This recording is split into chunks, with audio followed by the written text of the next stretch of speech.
पिछले सेक्शन में हमने प्रोसेसर डाई की सब नैनोसेकंड दुनिया में जूम इन किया था और एक्सप्लोर किया था कि कैसे L1, L2 और L3 caches one single CPU core को डेटा से फीड रखने की कोशिश करते हैं। लेकिन क्या होता है जब हम वापस मॉडर्न एंटरप्राइज सर्वर्स के मैक्रो स्केल पर जूम आउट करते हैं? अगर आप किसी मॉडर्न डेटा सेंटर में जाएं, किसी 2U रैक सर्वर को खोलें और उसका टॉप कवर हटा दें, तो आपको सिर्फ वन सीपीयू नहीं मिलेगा। आपको अक्सर काफ़ी बड़े बड़े मदरबोर्ड पर मल्टीपल फिजिकल प्रोसेसर सॉकेट्स मिलेंगे जिनके दोनों तरफ दर्जनों मेमोरी स्टिक्स लगी होती हैं।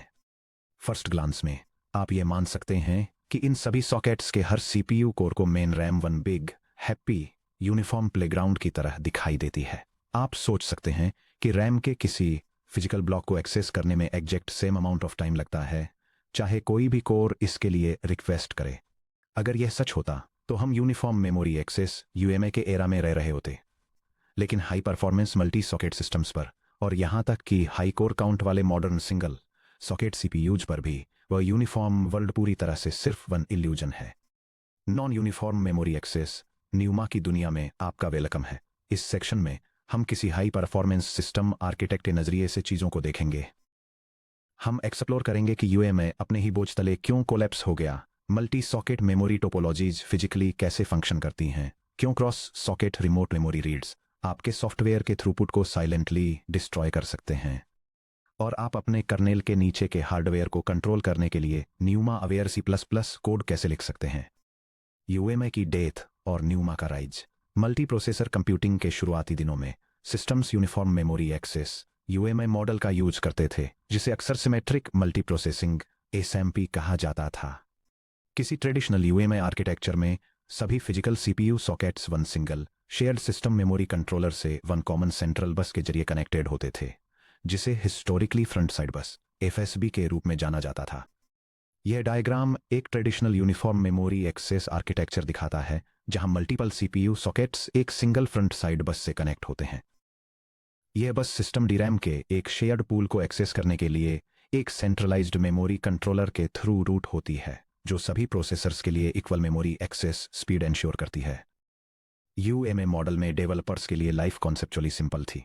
अगर सॉकेट 0 पर कोर 3 रैम से एक एड्रेस रिक्वेस्ट करता था तो वो फ्रंट साइड बस से होकर जाता था, मेमोरी कंट्रोलर तक पहुंचता था और डेटा फैच करता था। अगर सॉकेट 1 पर कोर 47 बिल्कुल सेम रिक्वेस्ट करता था तो वो भी बिल्कुल सेम बस पाथ लेता था और उसे बिल्कुल सेम मेमोरी एक्सेस लेटेंसी झेलनी पड़ती थी। क्यों? यूएमए एक ब्रिक वॉल से टकराया। जैसे जैसे सीपीयू कोर काउंट्स बहुत बढ़ गए और क्लॉक स्पीड्स तेजी से बढ़ी, यूएमए एक कैटास्ट्रोफिक बॉटलनेक से टकरा गया। इमेजिन कीजिए एक कमरा जिसमें 64 ब्रिलियंट इंजीनियर्स काम करने की कोशिश कर रहे हैं, लेकिन मेन डेटा लाइब्रेरी में कॉल करने के लिए केवल एक ही शेयर टेलीफोन लाइन है। इससे कोई फर्क नहीं पड़ता कि इंजीनियर्स कितनी तेजी से इंफॉर्मेशन प्रोसेस कर सकते हैं, वे अपना लगभग पूरा समय सिर्फ फोन उठाने के लिए लाइन में इंतजार करने में बिता देते हैं। फ्रंट साइड बस कंपीटिंग सॉकेट्स से आने वाली मेमोरी रीड और राइट रिक्वेस्ट से ओवरलोड हो गई। इलेक्ट्रिकल सिग्नलिंग लिमिटेशंस का मतलब था कि आप बिना बहुत ज्यादा पावर खींचे और इलेक्ट्रिकल नॉइज पैदा किए बस की स्पीड को ऐसे ही नहीं बढ़ाते रह सकते थे। इस दीवार को तोड़ने के लिए हार्डवेयर आर्किटेक्ट्स ने एक रेडिकल शिफ्ट किया। उन्होंने सेंट्रल मेमोरी बस को पूरी तरह से खत्म कर दिया। सारे मेमोरी ट्रैफिक को एक सिंगल एक्सटर्नल कंट्रोलर पर रूट करने के बजाय चिप डिजाइनर्स ने मेमोरी कंट्रोलर्स को सीधे फिजिकल सीपीयू सिलिकॉन पैकेज पर ही मूव कर दिया। यह diagram non uniform memory access के सिस्टम आर्किटेक्चर को इलस्ट्रेट करता है, जिसे कॉमनली न्यूमा के नाम से जाना जाता है। ये 2 डिस्टिंक्ट न्यूमा नोड्स को डिपिक्ट करता है, जिसमें से हर एक के पास अपने सीपीयू कोर्स, एक इंटीग्रेटेड मेमोरी कंट्रोलर और डेडिकेटेड लोकल मेमोरी होती है। ये 2 नोड्स एक हाई स्पीड सिस्टम इंटरकनेक्ट के जरिए एक दूसरे से कम्युनिकेट करते हैं। ये non uniform memory access NUMA है। एक न्यूमा आर्किटेक्चर में सिस्टम को फिजिकली ऑटोनॉमस डोमेन्स में डिवाइड किया जाता है, जिन्हें न्यूमा नोड्स कहा जाता है। एक स्टैंडर्ड न्यूमा नोड में शामिल होते हैं एक फिजिकल सीपीयू सॉकेट जिसमें एग्जीक्यूशन कोर्स का एक ग्रुप और उनसे जुड़े L1, L2 और शेयर्ड L3 कैशे होते हैं। सिलिकॉन डाई पर एक इंटीग्रेटेड मेमोरी कंट्रोलर आई, AMC और dedicated physical DRAM slots dims, जो लोकल मेमोरी चैनल्स के जरिए सीधे उस सॉकेट के मेमोरी कंट्रोलर से कनेक्टेड होते हैं। अब हर फिजिकल प्रोसेसर सॉकेट का सिस्टम की टोटल मेमोरी के एक हिस्से से अपना खुद का हाई स्पीड डायरेक्ट कनेक्शन होता है। मेमोरी बॉटलनेक टूट गया। या क्या ऐसा था? Section break, local versus remote memory access, the physical cost of crossing the bridge. जबकि न्यूमा ने मेमोरी बैंडविड्थ प्रॉब्लम को सॉल्व कर दिया, इसने एक नई फिजिकल रियलिटी को इंट्रोड्यूस किया जिसे सॉफ्टवेयर इंजीनियर्स इग्नोर करना अफोर्ड नहीं कर सकते। Memory access times non uniform हो जाते हैं। मान लीजिए आपका प्रोग्राम सॉकेट 0 न्यूमा नोड 0 में सिचुएटेड एक सीपीयू कोर पर एक थ्रेड को एग्जीक्यूट कर रहा है। लोकल मेमोरी एक्सेस, जब कोर सॉकेट 0 से फिजिकली वायर्ड डीरैम स्टिक्स में रहने वाले एक वेरिएबल को रीड करता है, तो ये एक लोकल मेमोरी एक्सेस परफॉर्म कर रहा होता है। Memory read request local high speed on die silicon traces से होते हुए सीधे सॉकेट 0 के इंटीग्रेटेड मेमोरी कंट्रोलर पर जाती है, वहां से लोकल डीरैम में, और फिर वापस लेटेंसी मिनिमाइज हो जाती है, आमतौर पर लगभग 60 से 80 नैनोसेकंड्स। रिमोट मेमोरी एक्सेस क्या होगा अगर सॉकेट 0 पर रन कर रहे हैं उसी सेम थ्रेड को सॉकेट 1 न्यूमा नोड 1 से फिजिकली वायर्ड मेमोरी मॉड्यूल में रखे डेटा को रीड करने की जरूरत हो। क्योंकि सॉकेट 0 फिजिकली सॉकेट 1 की मेमोरी लाइंस को सीधे रीड नहीं कर सकता, इसलिए यह सीधा लोकल पाथ नहीं ले सकता। इसके बजाय इसे एक रिमोट मेमोरी एक्सेस इनिशिएट करना होगा। सॉकेट 0 पर कोर अपने लोकल कैश कंट्रोलर को एक मेमोरी रिक्वेस्ट इश्यू करता है। लोकल कंट्रोलर डिटेक्ट करता है कि फिजिकल एड्रेस सॉकेट 1 द्वारा मैनेज्ड मेमोरी को मैप करता है। रिक्वेस्ट को हाई लेवल नेटवर्क जैसे पैकेट्स में पैकेज किया जाता है और दोनों सीपीयू सॉकेट्स को कनेक्ट करने वाले एक hardware point 2 point interconnect link के जरिए रूट किया जाता है, जैसे इंटेल अल्ट्रापाथ इंटरकनेक्ट यूपीआई या AMD Infinity fabric if. Socket 1 का इंटरनल इंटरकनेक्ट इंटरफेस पैकेट को अनपैक करता है और इसे सॉकेट 1 के इंटीग्रेटेड मेमोरी कंट्रोलर को सौंप देता है। सॉकेट 1 अपने लोकल डीरैम से डेटा रीड करता है, डेटा को दूसरे पैकेट में पैकेज किया जाता है और इंटरकनेक्ट लिंक के जरिए वापस सॉकेट 0 पर भेज दिया जाता है। यह डायग्राम एक मल्टी सॉकेट प्रोसेसर आर्किटेक्चर में लोकल और रिमोट मेमोरी एक्सेस की लेटेंसी को कंपेयर करता है। यह दिखाता है कि लोकल मेमोरी कंट्रोलर के जरिए लोकल मेमोरी को एक्सेस करने में लगभग 60 से 80 नैनोसेकंड्स का समय लगता है, जबकि रिमोट मेमोरी को एक्सेस करने के लिए दूसरे कंट्रोलर तक एक इंटरकनेक्ट लिंक को पार करना पड़ता है, जिससे लेटेंसी लगभग दोगुनी होकर 120 से 160 नैनोसेकंड्स के बीच हो जाती है। The latency and bandwidth penalty एक रिमोट मेमोरी फेच में लोकल मेमोरी फेच की तुलना में बहुत भारी परफॉर्मेंस टैक्स लगता है। लेटेंसी पेनल्टी, रिमोट रीड्स आमतौर पर लोकल रीड्स के मुकाबले 1.8 टाइम्स से 3 टाइम्स लेटेंसी पेनल्टी झेलते हैं, जो लगभग 60 नैनोसेकंड से बढ़कर 140 से 180 नैनोसेकंड्स प्लस तक चली जाती है। आप packet serialisation, hardware routing, silicon substrate links पर हॉप डिलेज और डबल कंट्रोलर प्रोसेसिंग के लिए पे कर रहे हैं। बैंडविड्थ बॉटलनेक, हालांकि लोकल मेमोरी चैनल्स बेहतरीन पैरेलल थ्रूपुट प्रोवाइड करते हैं। फॉर एग्जांपल मल्टीपल डीडीआर या DDR5 चैनल्स पर हंड्रेड्स ऑफ गीगाबाइट्स पर सेकंड, लेकिन क्रॉस सॉकेट इंटरकनेक्ट लिंक्स की स्ट्रिक्ट बैंडविड्थ लिमिट्स होती हैं। अगर सॉकेट 0 पर सभी कोर्स कॉन्स्टेंटली सॉकेट 1 से रिमोट डेटा रीड करते हैं तो इंटरकनेक्ट लिंक सैचुरेट हो जाता है, जिससे गंभीर क्यूइंग स्टॉल्स पैदा होते हैं। अगर आपका हाई थ्रूपुट C+ एप्लीकेशन बिना जाने बार बार रिमोट मेमोरी फेच करता है तो ये लगातार स्टॉल होगा, जिससे इफेक्टिवली वह आधा महंगा हार्डवेयर वेस्ट हो जाएगा जो आपने अपने सर्वर क्लस्टर के लिए खरीदा था। Section break, OS page allocation, the first touch policy trap. यह समझने के लिए कि सॉफ्टवेयर एक्सीडेंटली न्यूमा पेनल्टीज को ट्रिगर करता है, हमें हार्डवेयर मेमोरी आर्किटेक्चर को वापस उन फिजिकल पेज एलोकेशन मैकेनिज्म्स से कनेक्ट करना होगा जिन्हें हमने चैप्टर 15.4 में कवर किया था।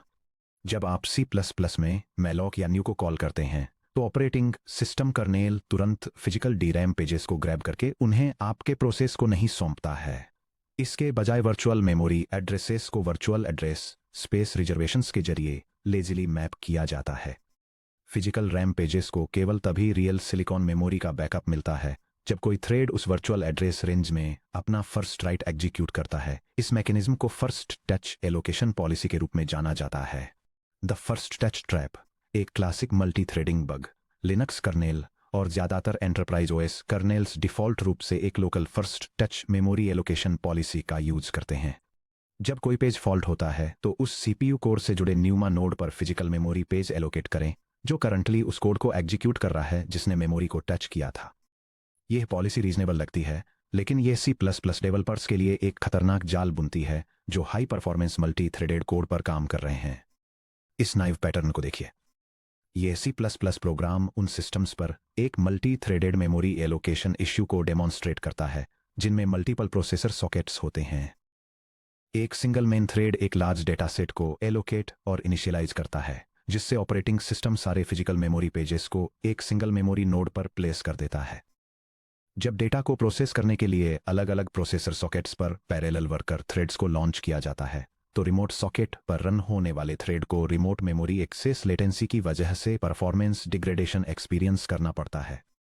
चलिए हुड के अंदर चल रहे इस परफॉर्मेंस डिजास्टर को डिसेक्ट करते हैं। Initialisation phase. Main thread socket 0 पर रन करता है। जब यह मैसिव डेटा सेट के थ्रू इटरेट करता है और हर एलिमेंट में 1.0 राइट करता है, तो यह पेज फॉल्ट्स ट्रिगर करता है। लिनक्स कर्नल की फर्स्ट टच्ड पॉलिसी नुमा नोड 0 पर 2 गीगाबाइट मेमोरी पेजेस का 100% एलोकेट करती है। Execution phase. एप्लीकेशन TT2 को स्पॉन करती है, जिसे OS द्वारा सॉकेट 1 पर शेड्यूल किया जाता है। पेनल्टी। जब T2 एरे के अपने हाफ को रीड करने का अटेम्प्ट करता है, तो हर सिंगल कैशे लाइन रीड एक रिमोट मेमोरी एक्सेस होता है। डेटा नोड 0 के DRAM पर होता है, लेकिन T2 सॉकेट 1 पर एग्जीक्यूट हो रहा है। T2 लगातार socket to socket interconnect link को हैमर करता है, जिससे मैसिव लेटेंसी और थ्रूपुट डिग्रेडेशन होता है। ट्रैप को फिक्स करना। Parallel first touch. इस बग को फिक्स करने के लिए फिजिकल मेमोरी पेजेस को उसी सॉकेट पर उसी थ्रेड द्वारा इनिशियलाइज किया जाना चाहिए जो आखिरकार उन्हें प्रोसेस करेगा। यह C++ एग्जाम्पल दिखाता है कि फर्स्ट टच स्ट्रेटेजी का यूज करके मल्टीपल प्रोसेसर सॉकेट्स वाले सिस्टम्स के लिए मेमोरी एलोकेशन को कैसे ऑप्टिमाइज किया जाए। यह वर्चुअल मेमोरी में एक लार्ज डेटा कंटेनर एलोकेट करता है और डेटा के सेपरेट सेक्शंस को इनिशियलाइज करने के लिए 2 पैरेलल थ्रेड्स स्पॉन करता है। क्योंकि ऑपरेटिंग सिस्टम फिजिकल मेमोरी को उस हार्डवेयर नोड को असाइन करता है जो सबसे पहले इस पर राइट करता है, इसलिए यह अप्रोच एंश्योर करती है कि हर थ्रेड बाद में लोकल हाई स्पीड मेमोरी को एक्सेस करे। यह सुनिश्चित करके कि थ्रेड 2 पहले वर्चुअल मेमोरी के अपने डेजिग्नेटेड स्लाइस पर राइट करे, उस रेंज के लिए पेज फॉल्ट्स तब एग्जीक्यूट होते हैं जब थ्रेड 2 सॉकेट 1 पर होता है। OS कर्नल उन पेजेस को फिजिकल रूप से सीधे नुमा नोड ऑन 1 से कनेक्टेड रैम चिप्स से बैक करता है। अब दोनों सॉकेट्स फुल बैंडविड्थ पर 100% लोकल मेमोरी रीड करते हैं। Section break. Core topology, thread migration और सॉकेट एफिनिटी। चैप्टर 14.1 में हमने OS थ्रेड शेड्यूलर और वे कैसे अवेलेबल CPU कोर्स में एग्जीक्यूशन लोड को डायनेमिकली बैलेंस करते हैं, इस पर डिस्कस किया था। एक सिंगल सॉकेट वर्कस्टेशन में अगर OS एक रनिंग थ्रेड को कोर 0 से कोर 2 पर मूव करता है, तो पेनल्टी रिलेटिवली कम होती है। थ्रेड कुछ L1 या L2 कैशे कंटेंट्स लूज कर देता है, लेकिन यह अभी भी बिल्कुल उसी L3 कैशे और मेन DRAM पूल से रीड करता है। हालांकि एक मल्टी सॉकेट नुमा सिस्टम पर अनकंट्रोल्ड थ्रेड माइग्रेशन कैटास्ट्रॉफिक होता है। अगर OS शेड्यूलर सॉकेट 0 पर चल रहे थ्रेड को पिक करता है और उसे सॉकेट 1 पर कॉन्टेक्स्ट स्विच करता है, तो 2 भयानक चीजें एक साथ होती हैं। टोटल L11 या L2 या L3 कैश इनवैलिडेशन थ्रेड अपने सारे कैश्ड वर्किंग सेट को सॉकेट 0 के L3 कैश पर ही छोड़ देता है। Instant locality inversion. Physical memory pages जो थ्रेड ने पहले नोड 0 पर एलोकेट किए थे, वे अब सॉकेट 1 के रिलेटिव रिमोट मेमोरी बन जाते हैं। अब हर सब्सिक्वेंट मेमोरी एक्सेस इंटरकनेक्ट बस के पार ट्रैवल करता है। ऑपरेटिंग सिस्टम को न्यूमा बाउंड्रीज के पार थ्रेड्स को बाउंस करने से रोकने के लिए सिस्टम्स इंजीनियर्स थ्रेड बाइंडिंग और CPU एफिनिटी का यूज करते हैं। यह डायग्राम थ्रेड एफिनिटी और न्यूमा नोड बाइंडिंग के कॉन्सेप्ट को इलस्ट्रेट करता है। यह 2 सेपरेट थ्रेड पूल्स दिखाता है जो हर एक स्पेसिफिक CPU सॉकेट और उसके करस्पोंडिंग कोर्स से पिंड हैं, जिससे यह एनश्योर होता है कि memory reads associated DRAM node के पूरी तरह लोकल रहें, ताकि परफॉर्मेंस को मैक्सिमाइज और लेटेंसी को मिनिमाइज किया जा सके। Section break. Linux CLI tooling. NUMA topology को इंस्पेक्ट और कंट्रोल करना। कोड लिखने से पहले आइए एक्सप्लोर करते हैं कि लिनक्स कमांड लाइन से मल्टी सॉकेट मशीन को कैसे इंस्पेक्ट और कंट्रोल किया जाए। LS CPU और न्यूमा CTL के साथ हार्डवेयर टोपोलॉजी को इंस्पेक्ट करना। मल्टी सॉकेट सर्वर पर इसका लेआउट देखने के लिए LS CPU रन करें। यह कमांड लाइन आउटपुट एक लिनक्स सिस्टम के CPU आर्किटेक्चर और हार्डवेयर कॉन्फ़िगरेशन को डिस्प्ले करता है, जिसमें टोटल 64 प्रोसेसर्स, हर कोर के लिए 2 थ्रेड्स और उनके असाइंड CPU रेंजेस के साथ 2 न्यूमा नोड्स जैसी डिटेल्स दिखाई गई हैं। नोड्स के बीच फिजिकल मेमोरी कैपेसिटी और इंटरकनेक्ट डिस्टेंस मैट्रिसेस देखने के लिए न्यूमासीटीएल डैश डैश हार्डवेयर का यूज करें। यह command line execution non uniform memory access वाले सिस्टम का हार्डवेयर कॉन्फ़िगरेशन डिस्प्ले करता है, जो प्रोसेसर कोर्स का डिस्ट्रीब्यूशन टू डिस्टिंक्ट नोड्स पर टोटल और फ्री मेमोरी कैपेसिटी और इन नोड्स के बीच की रिलेटिव डिस्टेंस या लेटेंसी दिखाता है। नोड डिस्टेंसेस मैट्रिक्स पर ध्यान दें। नोड 0 से नोड 0 तक रीड करने का रिलेटिव डिस्टेंस स्कोर 10 आता है। लोकल नोड 0 से नोड 1 तक रीड करने का स्कोर 21 आता है। रिमोट जो रिलेटिव लेटेंसी के डबल से भी ज्यादा है। न्यूमासीटीएल लॉन्च आर्गुमेंट्स के साथ एग्जीक्यूशन को रेस्ट्रिक्ट करना। आप C प्लस सोर्स कोड की एक भी लाइन मॉडिफाई किए बिना पूरी बाइनरी को एक्सक्लूसिवली एक सिंगल न्यूमा नोड पर एग्जीक्यूट होने के लिए फोर्स कर सकते हैं। यह कमांड लाइन डेमोन्स्ट्रेशन दिखाता है कि नॉन यूनिफॉर्म मेमोरी एक्सेस वाले सिस्टम्स पर एप्लीकेशन परफॉर्मेंस को कैसे ऑप्टिमाइज किया जाए। यह 2 स्ट्रेटेजीज को इलस्ट्रेट करता है। फर्स्ट, एग्जीक्यूशन को एक स्पेसिफिक प्रोसेसर नोड तक रेस्ट्रिक्ट करना और साथ ही मेमोरी एलोकेशन को भी उसी नोड तक कन्फाइन करना। और सेकंड, वर्कलोड को बैलेंस करने के लिए मेमोरी पेजेस को सभी अवेलेबल नोड्स पर इवनली डिस्ट्रीब्यूट करना। Dash dash membind equal to 0 memory को स्ट्रिक्टली नोड 0 से एलोकेट करता है। अगर नोड 0 में मेमोरी खत्म हो जाती है तो एलोकेशन फेल हो जाता है, जो स्ट्रिक्ट रियल टाइम गारंटीज के लिए आइडियल है। Dash dash interleave equal all सभी नोड्स पर फिजिकल मेमोरी पेजेस का राउंड रॉबिन एलोकेशन करता है। ये मैसिव डेटासेट प्रोसेसिंग के दौरान किसी सिंगल नोड की मेमोरी बस को बॉटलनेक होने से बचाने के लिए जानबूझकर प्योर लोकल परफॉर्मेंस से समझौता करता है। सेक्शन ब्रेक C++ में programmatic pneuma control independent single node processes को लॉन्च करने के लिए कमांड लाइन रैपर्स बेहतरीन है, लेकिन कॉम्प्लेक्स हाई परफॉर्मेंस सिस्टम्स जैसे database engines, network packet processors या कंप्यूट इंजन्स को थ्रेड बाइंडिंग और एक्सप्लिसिट न्यूमा मेमोरी एलोकेशन पर प्रोग्रामेटिक कंट्रोल की जरूरत होती है। लिनक्स थ्रेड एफिनिटी, shared.h और एक्सप्लिसिट न्यूमा एलोकेशन न्यूमा.h या लिबन्यूमा को मैनेज करने के लिए स्टैंडर्ड पोसिक्स और नेटिव एपीआईज प्रोवाइड करता है। थ्रेड्स को स्पेसिफिक कोर्स से बाइंड करना। शेड सेट एफिनिटी, यहां बताया गया है कि एक C+ थ्रेड को एक टारगेट न्यूमा नोड से बिलोंग करने वाले फिजिकल CPU कोर्स पर एक्सक्लूसिवली रन करने के लिए कैसे लॉक किया जाए।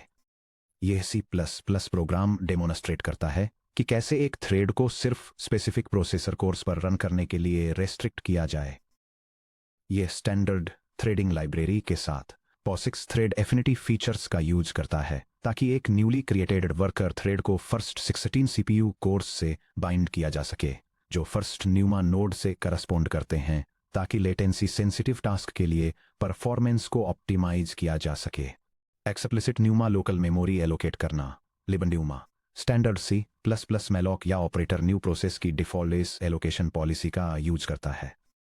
अगर आपको इस बात की एब्सोल्यूट सर्टेनिटी चाहिए कि एक बफर सीधे एक स्पेसिफिक फिजिकल न्यूमा नोड पर ही एलोकेट हो, चाहे कोई भी थ्रेड एलोकेशन फंक्शन को कॉल करे, तो आप लिबन्यूमा का यूज कर सकते हैं। फर्स्ट, कंपाइल करते समय -l न्यूमा के अगेंस्ट लिंक करें। यह C++ कोड डेमोन्स्ट्रेट करता है कि non uniform memory access library का यूज करके एक स्पेसिफिक हार्डवेयर नोड पर मेमोरी को एक्सप्लिसिटली एलोकेट और फ्री कैसे किया जाता है। यह सबसे पहले यह चेक करता है कि क्या सिस्टम आर्किटेक्चर की API को सपोर्ट करता है। फिर एक डेजिग्नेटेड फिजिकल नोड पर 64 मेगाबाइट बफर के लिए रिक्वेस्ट करता है, मेमोरी में एक बेसिक राइट ऑपरेशन परफॉर्म करता है और finally specialised library cleanup function का यूज करके एलोकेटेड स्पेस को रिलीज कर देता है। न्यूमा नोड्स के लिए कस्टम C++ एलोकेटर। लिबन्यूमा को standard C++ container design pattern concepts के साथ कंबाइन करके आप एक कस्टम STD एलोकेटर क्राफ्ट कर सकते हैं, जो STD वेक्टर जैसे कंटेनर्स को हमेशा उनके डायनेमिक हीप कंटेंट्स को एक डेजिग्नेटेड न्यूमा नोड पर स्टोर करने के लिए फोर्स करता है। यह C++ प्रोग्राम डेमोन्स्ट्रेट करता है एक कस्टम मेमोरी एलोकेटर कैसे क्रिएट किया जाए, जो एक specific non uniform memory access या न्यूमा हार्डवेयर नोड को टारगेट करता है। यह एक डेजिग्नेटेड नोड पर मेमोरी एलोकेशन और डी एलोकेशन को मैनेज करने के लिए सिस्टम की न्यूमा लाइब्रेरी का यूज करके एक एलोकेटर डिफाइन करता है। मेन एग्जीक्यूशन फ्लो ये गारंटी देने के लिए कि इसकी मेमोरी नोड 0 पर एलोकेट हो, इस कस्टम एलोकेटर का यूज करके एक स्टैंडर्ड वेक्टर क्रिएट करता है, एक वैल्यू इंसर्ट करता है और सक्सेसफुल ऑपरेशन को कंफर्म करने के लिए इसे प्रिंट करता है। सेक्शन ब्रेक, सब न्यूमा क्लस्टरिंग, एसएनसी और नोड्स पर सॉकेट्स। जैसे जैसे सिलिकॉन मैन्युफैक्चरिंग स्केल अप हुई, सिंगल सीपीयू पैकेजेस में मैसिव नंबर में एग्जीक्यूशन कोर्स आने लगे, जैसे एक सिंगल चिप डाई पर 64, 96 या यहां तक कि 128 फिजिकल कोर्स। एक सिंगल फिजिकल सॉकेट पर 128 कोर्स रखने से एक intra socket memory contention problem create हो गई, जो पुराने यूएमए के दिनों की याद दिलाती है। इसे सॉल्व करने के लिए मॉडर्न हार्डवेयर वेंडर्स जैसे सब न्यूमा क्लस्टरिंग या एसएनसी के साथ इंटेल और नोड्स पर सॉकेट या एनपीएस के साथ एएमडी एक सिंगल फिजिकल सीपीयू सॉकेट को internally multiple virtual pneuma nodes में पार्टीशन करने की परमिशन देते हैं। यह डायग्राम एक सिंगल फिजिकल सीपीयू सॉकेट के हार्डवेयर आर्किटेक्चर को दिखाता है, जो सब न्यूमा क्लस्टरिंग मोड स्पेसिफिकली एसएनसी2 में ऑपरेट कर रहा है। लेआउट दिखाता है कि सीपीयू2 इंटरनल न्यूमा नोड्स में बंटा हुआ है। पहला नोड कोर्स 0 से 31 को इंटीग्रेटेड मेमोरी कंट्रोलर चैनल्स 0 से 3 के साथ ग्रुप करता है, जो फर्स्ट 4D रैम चैनल्स से कनेक्ट होते हैं। सेकंड नोड कोर्स 32 से 63 को मेमोरी कंट्रोलर चैनल्स 4 से 7 के साथ ग्रुप करता है, जो बाकी के डी रैम चैनल्स से कनेक्ट होते हैं। यह डिज़ाइन विजुअलाइज करता है कि कैसे परफॉर्मेंस को ऑप्टिमाइज करने के लिए एक सिंगल फिजिकल प्रोसेसर के अंदर मेमोरी एक्सेस को पार्टीशन किया जाता है। एसएनसी2 मोड के अंडर एक ड्यूल सॉकेट सर्वर लिनक्स में 2 न्यूमा नोड्स की तरह शो नहीं होता है, ये 4 डिस्टिंक्ट न्यूमा नोड्स की तरह शो होता है। यहां तक कि बिल्कुल same physical piece of silicon के अंदर भी कोर्स 0 to 31 को थोड़ा लेटेंसी ओवरहेड झेलना पड़ता है अगर वे कोर्स 32, 63 से जुड़े मेमोरी चैनल्स द्वारा मैनेज किए गए डेटा को फेच करते हैं। हाई परफॉर्मेंस C++ डेवलपर्स के रूप में हमें मॉडर्न एंटरप्राइज सीपीयू को सिंगल मोनोलिथिक यूनिट्स की तरह नहीं, बल्कि सिलिकॉन पर रहने वाले कंप्यूट क्लस्टर्स के डिस्ट्रीब्यूटेड नेटवर्क की तरह देखना चाहिए। Section break. Bridging to compute accelerators, PCI root complexes and NUMA. NUMA को समझ सिर्फ सीपीयू एग्जीक्यूशन और डीरैम स्टिक्स के बारे में नहीं है। मॉडर्न हेट्रोजीनियस कंप्यूटिंग में सिस्टम टोपोलॉजी सीधे तौर पर जीपीयू और एक्सीलरेटर परफॉर्मेंस को डिक्टेट करती है।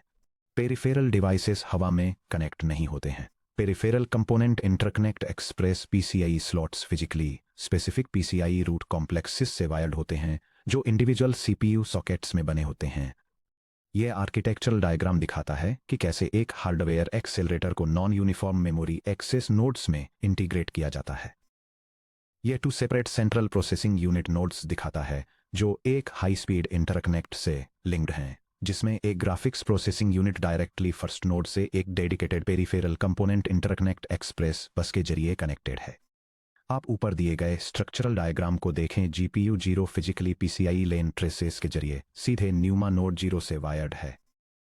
अगर सॉकेट 0 पर चल रहा कोई होस्ट थ्रेड जीपीयू 0 पर होस्ट मेमोरी को कॉपी करने के लिए direct memory access DMA transfer initiate करता है, तो डेटा मैक्सिमम वायर स्पीड पर सॉकेट 0 के लोकल बस के जरिए स्ट्रीम होता है। लेकिन अगर सॉकेट 1 पर चल रहा कोई थ्रेड जीपीयू 0 पर डेटा पुश करने की कोशिश करता है, तो उस होस्ट डेटा को पीसीआई रूट कॉम्प्लेक्स तक पहुंचने से पहले सॉकेट 0 पर CPU2 CPU interconnect link UPI को पार करना होगा। यह क्रॉस सॉकेट ट्रांसफर गंभीर पीसीआई बस थ्रूपुट ड्रॉप्स और हाई लेटेंसी स्पाइक्स पैदा करता है, जिससे डीप लर्निंग इंजनों, हाई फ्रीक्वेंसी ट्रेडिंग प्लेटफॉर्मों और ग्राफिक्स स्ट्रीमिंग सिस्टम्स में रियल टाइम पाइपलाइन परफॉर्मेंस बर्बाद हो जाती है। हाई परफॉर्मेंस कंप्यूटिंग में मैक्सिमम आईओ थ्रूपुट हासिल करने के लिए हमें CPU core execution, memory allocation और पेरिफेरल आईओ डिवाइसेस को बिल्कुल सेम न्यूमा डोमेन में अलाइन करना होगा। Section break. Summary of NUMA design principles. चलिए हाई परफॉर्मेंस न्यूमा इंजीनियरिंग के रूल्स को समराइज करते हैं।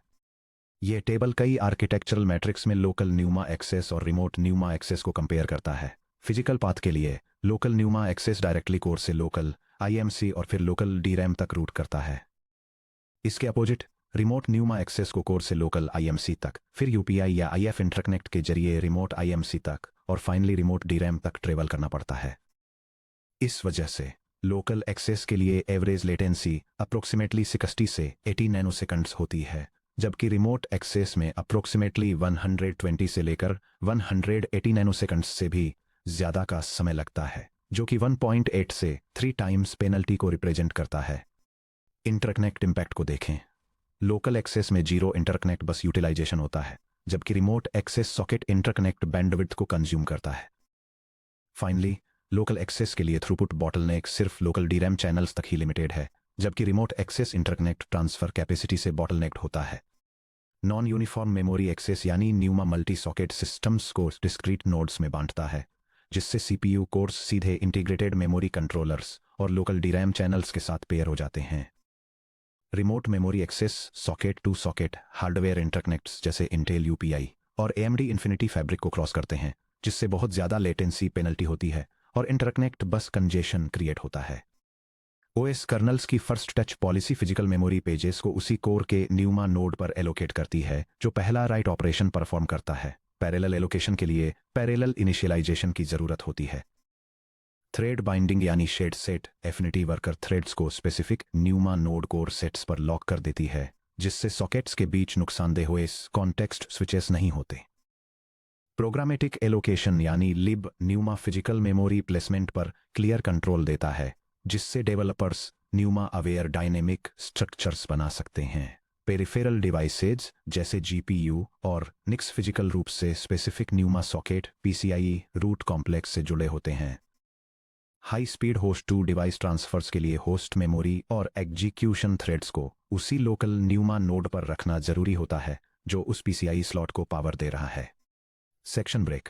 अब जब हम समझ गए हैं कि प्रोसेसर्स मल्टी सॉकेट टोपोलॉजीज में लोकल मेमोरी एक्सेस को कैसे मैनेज करते हैं, तो हमें सीपीयू सॉकेट्स को पेरिफेरल हार्डवेयर एक्सीलरेटर्स से जोड़ने वाले फिजिकल हाईवे सिस्टम को देखने की जरूरत है, जो कि पीसीई बस है। अगले section 16.4 the peripheral component interconnect express यानी पीसीआई बस आर्किटेक्चर में हम हाई स्पीड सीरियल बस को करीब से समझेंगे, जहां हम ट्रांजैक्शन लेयर पैकेट्स, लेन कॉन्फ़िगरेशंस, डीएमए कंट्रोलर्स को एनालाइज करेंगे और ये देखेंगे कि कैसे host device bandwidth modern GPU programming को लिमिट करती है।